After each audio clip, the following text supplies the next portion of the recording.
It's time for another takeover, and we are going to follow up on an unkillable team that we recommended last time. Shoot him, Kevin! Hello everybody, I'm Roadblock, and this is a Raid Shadow Legends video. I am on the wrong account. Technical difficulties. Okay, hey, I'm on the right account this time. All right, so we're back on Cyclone's account. I was showing him, I actually already recorded this, but I didn't really like it. I didn't really like the way that the video turned out.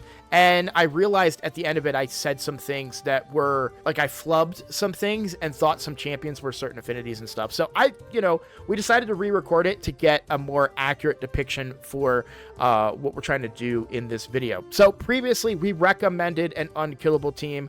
We recommended the Myth Air team here. Now, full disclosure, when building this team, Cyclone here involved their friend who actually went with a slightly different build. So the speeds are all off on their builds, but, that's okay. It works, and that's the important part. Now, in the previous video, I did run it, and it did 1 key Nightmare, and on Ultra Nightmare, it's a 2 key. I'm not going to be able to run it for you guys again, mostly because I don't want to waste their key. I want to make sure he has 1 extra key for Brutal, so I don't want to run when I ran Nightmare in the video, I realized, oh crap, I just used their second, they didn't need a second key, but you can see they're doing 70 million there. If we look at Ultra Nightmare, we can kind of look at it, it's 130 million, right? So you split that in half, you're 60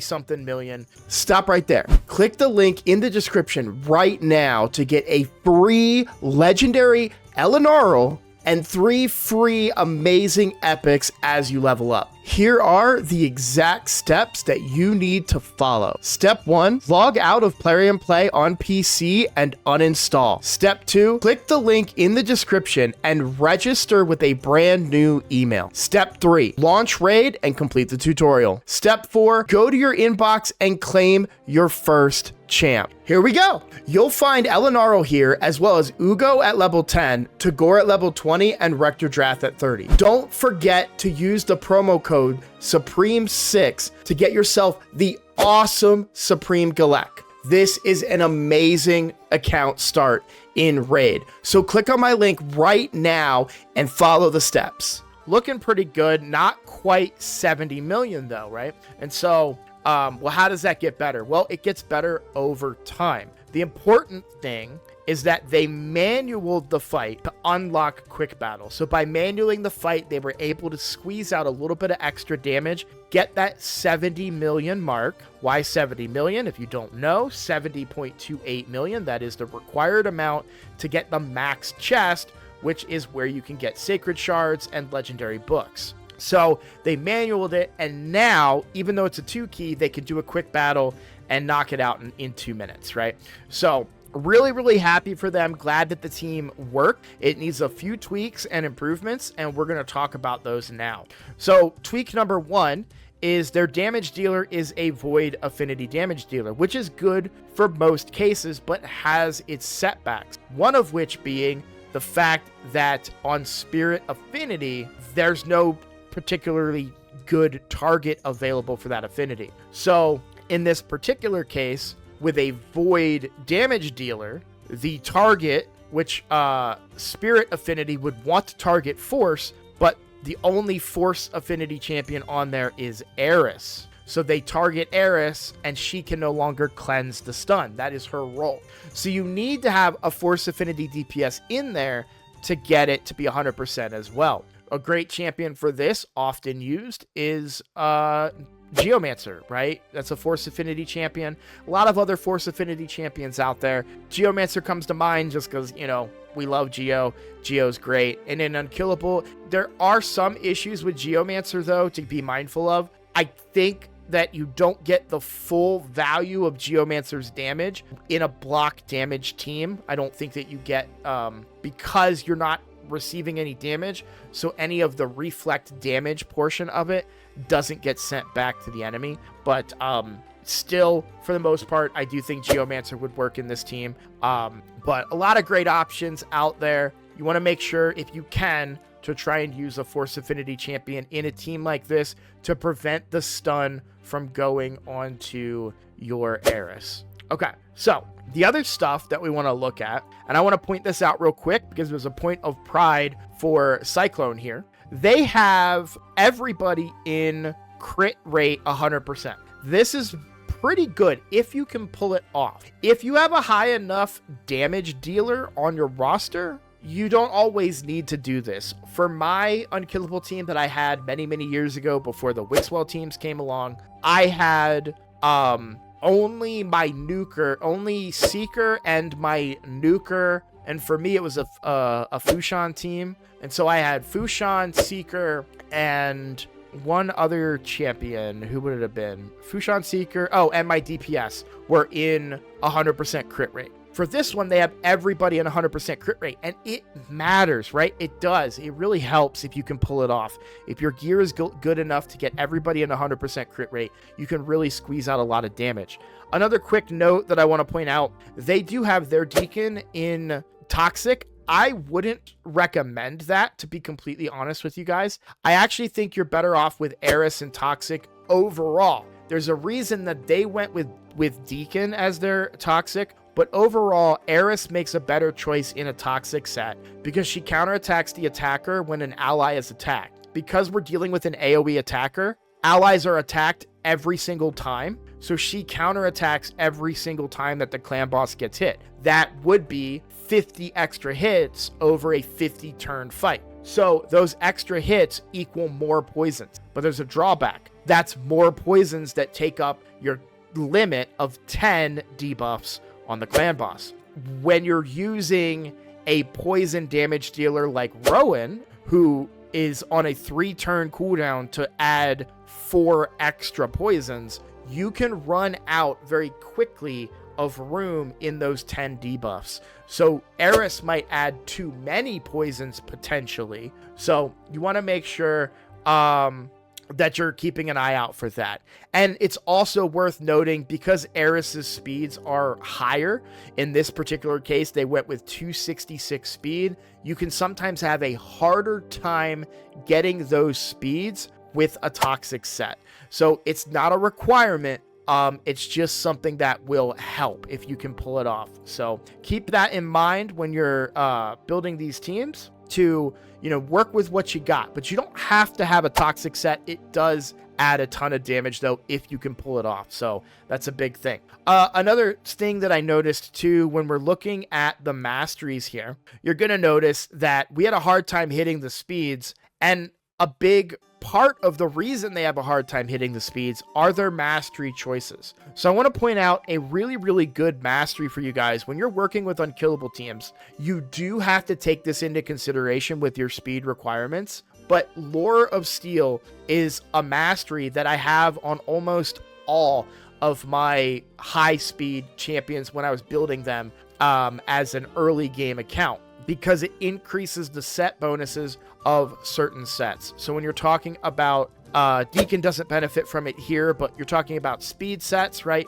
You're going to get more speed out of that speed set. And so you want to make sure that you are using Lore of Steel when possible if you're struggling to hit those speeds. I highly recommend putting the mastery on first and then trying to build after, because it'll incorporate that, I think, into your speeds that they give you as you do the gearing process. So just a little tidbit. For me, I know that I had Lore of Steel on my Heiress and my Demitha, because when I built them, I was a new account. The speeds were very, very high requirement, and I couldn't quite hit them, and Lore of Steel got me over that hump. Oh, the other thing I wanted to talk about, this is a little bit of an insider, well, not an inside trick, but I found this on Reddit. This isn't talked about in a lot of places, but if you are using a Force Affinity DPS and your stun target is being your Heiress still, one thing you can do is Steadfast. This is from Reddit. Don't quote me on this. If you've heard this doesn't work, or you've tried it and it didn't work, that's fine. Let me know in the comments so I can improve my knowledge base. But I found this on Reddit many years ago, where it said Steadfast acts as an extra buff on, like, not visible, but like, a secret buff, if you will, that will help deter Heiress from being the stun target, because stun targeting is a problem with unkillable teams. So if she is still being the target, even though you're bringing a force DPS, consider turning on that mastery if you can. But the reason that they're going with these masteries is for survivability and damage. Quick note overall about unkillable teams. You will not die, or you either will not die or you will not take any damage. This is a block damage unkillable team, meaning that they take no damage. So all of these defensive minded abilities don't really serve as much of a purpose when you're building these unkillable teams. And so again, why I recommend the support tree, because you can get Lore of Steel. Things to avoid though, with unkillable teams, do not get Cycle of Magic, because if the cooldown decreases of a certain ability like Demitha's block damage, and she uses it one turn too early, it won't be up when she needs it to prevent the damage from the boss. So things like Cycle of Magic are a no-no when you're working with unkillable teams. The other thing that you'll get value out of for certain champions that are going to land debuffs for you, whether it's your DPS or your decreased defense champion in this particular case, which is Deacon, that extra accuracy and charged focus, etc., can help you achieve the higher accuracies because you may not be able to get there because of speed requirements, right? Or a toxic set, right? So there's different reasons, but you want to avoid certain affinities or certain masteries for those very reasons if possible. But Lore of Steel, Steadfast, and avoid Cycle of Magic or anything else that affects turn meter or cooldown reduction, okay guys? But yeah, I would normally recommend going support tree for most of these, with the exception of maybe your damage dealer. But getting War Master on everybody is also important because that damage will add up quite a bit over time. So very important there. But yeah, I hope this kind of helps you guys when it comes to unkillable teams.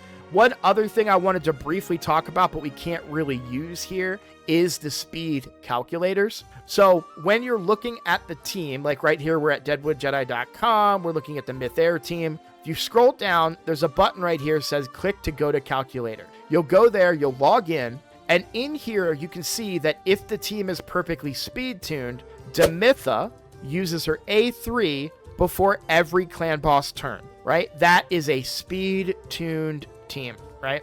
One thing to look out for are true speed. So true speeds get impacted by the use of other sets, right? Now, in this particular case, I think I'm covering it up, but if I scroll up, you can see like a 2x speed set here, right? So that affects your true speed. So you want to make sure you're saying, okay, I have Demitha, she's in a 2x speed set, and she has Lore of Steel, and it's going to come back and tell you, hey, your true speed is 293.3, right? So in our particular case here, if we look at our current Demitha, and I can kind of show you how to do this as well, pull her back up. So if we look at our Demitha, who's a completely different speed, we're going to put 285. So our Demitha is at 285 speed. Do not change her base speed, but you change this number. So you say 285. Oops. Okay, I'll just use the arrow buttons here because it's not wanting to work for me. So 285 speed. So ours is 285 speed. She's not in a ×2 or using Lore of Steel, so we'll turn that off. She is in, not technically a righteous, but we're gonna go with speed ×2 and righteous. Now I'm using righteous because we're using pinpoint set, which is 10% speed. So righteous is 10%. From what I currently see, there is no pinpoint set in the selecting menu, so that's why I went with that, okay? So that tells me that our true speed is actually 304. Now, I've done that. I've changed Demitha's speed, and it actually didn't ruin the speed tune if everyone else was exactly right. Now, I could put in all the speeds that we're currently at and hope that everything still lines up perfectly here, but yeah, that's how you can kind of use this calculator if you guys want to. It can be trickier. If you guys want to see me do a full video on how to use the speed calculator, I could probably do it even with this team and kind of type in everything and show you how it is an unkillable team. But for right now, we'll call this a video. I just want to say, guys, Thank you so much for watching. I hope you enjoyed this content. If you are new here, please consider subscribing. It is the best way to support my channel. I'm looking to grow, trying to hit 5,000 subscribers. We're getting closer every single day, and that's thanks in part to you guys at home that are clicking that button. So thanks again. I look forward to seeing you all in the next video. Take care.